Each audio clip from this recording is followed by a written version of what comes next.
Hello everyone, welcome to my review of Agents of S.H.I.E.L.D. Season 4. And before we get started, this is my favorite season, and yes, it is exactly the score at the end that you may think with a statement like that. But let's just get into this anyway, because it's Ghost Rider, baby! Oh my god. The last season had a full-on Inhuman thing, and now we get Ghost Rider. I'm gonna disappoint you a little bit. It's not the whole season, though. Just so you know, okay? Ghost Rider's expensive. But it's Ghost Rider. We get him in the MCU. I've seen people say that they wanted a Ghost Rider in the MCU. Here he is. You people just won't accept it. That goes out to all the people who will keep saying, "Hey, not connected." Yes, it is. Okay, it is connected because this season, in the opening, talks about the Sokovia Accords that have happened. This series has talked about Age of Ultron. It's talked about the Avengers, Thor: The Dark World. It's talked about, look at the finale of season 1. That is with the soldier all over. It's just like, it is connected, okay? Just because after this season, they do certain things that kind of put the timeline in jeopardy and also kind of questions everything, because season 6 and 7 are supposed to take place like a year after season 5, which takes place right before Infinity War. But 5 years later, the whole half of the universe being gone still wasn't solved thing.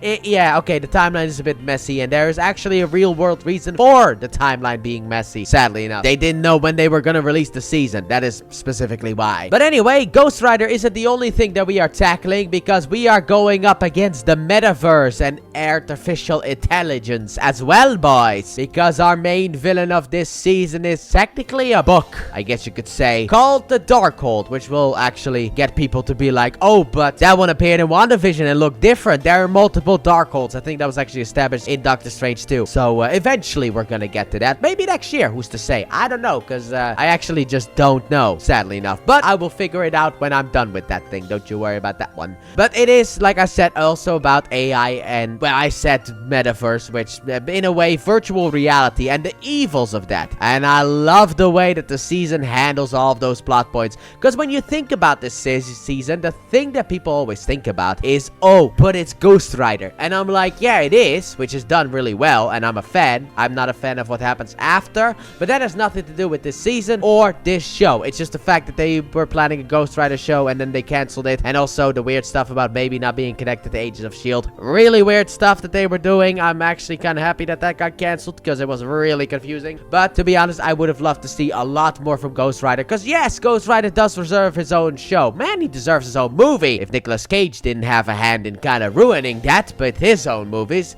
But anyway, before we get any further, let us get into the cast, because of the fact that if I go any further, I may say some spoilers. However, the cast didn't really change much between seasons, so I don't really have much to say about the existing cast members, because they do go through stuff, but it's spoiler-filled, so I'm not really gonna talk about it necessarily. There are certain characters here and there, but if I just say name, actor, and then move on, you understand that it's because of the fact that there's not really anything that I can really talk about without fear of me going into spoilers. So starting off, we have Clark Gregg back as Philip J. Coulson, baby! And once again, he knocks it out of the park. And this is not necessarily a spoiler, because this was kind of how season 3 ended. He's not the director of S.H.I.E.L.D. anymore. And we get to deal with that, because he kind of still wants to be the director of S.H.I.E.L.D. He kind of sometimes gives orders when he's not supposed to give orders, because he's not the leader of S.H.I.E.L.D. It's just kind of weird, but I love the way that Clark Gregg has portrayed Philip J. Coulson. And also, in the final episode of this season, something happens that Twitter cannot believe to Phil Coulson, and I love that. I love that moment. Next up, we have Chloe Bennett back as Daisy Johnson, fully now going by the name of Quake, and she's great, first of all, and second of all, her storyline in this season, at least the early parts that I can talk about, is the fact that after Lincoln's death at the end of last season, she's kind of left S.H.I.E.L.D. and she's on her own. However, then she runs into a hothead, and that kind of causes some trouble as well. After that, we have Ming-Na Wen back as Melinda May. We also have Henry Simmons back as Alfonso Mackenzie, also known as Mac. I guess that's a better way of saying it. And we have, obviously, Ian and Elizabeth back as Fitz and Simmons, baby. There you go. I didn't really have much to talk about them, because, I mean, Fitz goes through a whole arc in this season, and I love what they do with Fitz, but I also hate it because, you know, it's not really anything good. But I love it because it is well written. It's just, I kind of wish it didn't happen to Fitz in that sense. And Gemma also goes through a lot as well. I mean, I think actually at the end of last season, they actually declared their love for each other. So they're basically exploring that. But however, we have May and Mac, and you know, they get some stuff later on in the season, especially when we get to, as I like to call it, just as a fun thing, the spin-off. But that is spoiler territory, so we're just gonna kind of hold it back. But they get some nice emotional moments as well. Really well done. And then finally, this is more of a recurring character, but I would also like to mention her as well. We have Natalia Cordova Buckley as Elena Rodriguez, also known as Yo-Yo as well. Alright, there you go. She's off the board as well. So let's talk about the new characters then, shall we? Obviously, we have to start this off with the man, the myth, the legend himself, the hothead. We have to talk about Gabriel Luna as Robbie Reyes, also known as Ghost Rider.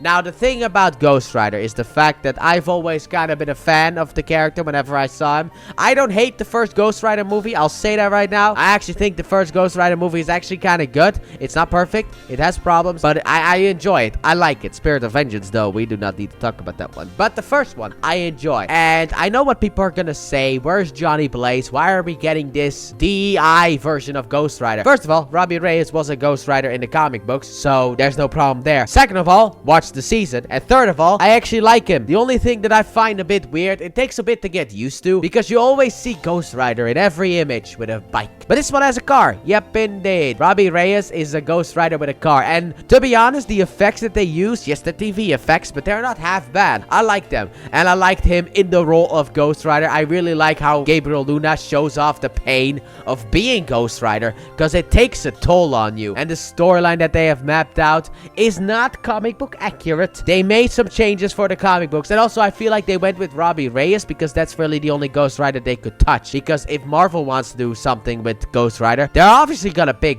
Johnny Blaze. So then let the leftover be, you know, for Marvel TV. It's kind of like with Spider-Man. Marvel's using Spider-Man right now. So Sony gets the nobody called Miles. You know, it's a fix. That's how you do it. But I loved him in the role. Really wish he got more. But you know what? Expensive stuff causes screen time to go a bit down. Then next up, we have a returning character from last season, but I wasn't able to talk about him. We have John Hannah as Holden Radcliffe. And he is the architect of a lot of problems in this season, if I do say so myself. But I liked him in the role as well. I think he is great. The way that he talks and acts around tech, and especially with Fitz, the way that they bounce off each other is really well done. Big fan. Then next up, we have a new comic book character introduced here. We have Jason O'Mara, who actually at certain points was also the voice of Batman. Just felt like mentioning it. In the DC animated movie universe from 2013 to 2020, he portrays Jeffrey Mace, also known as Patriot, also known as the new director of S.H.I.E.L.D.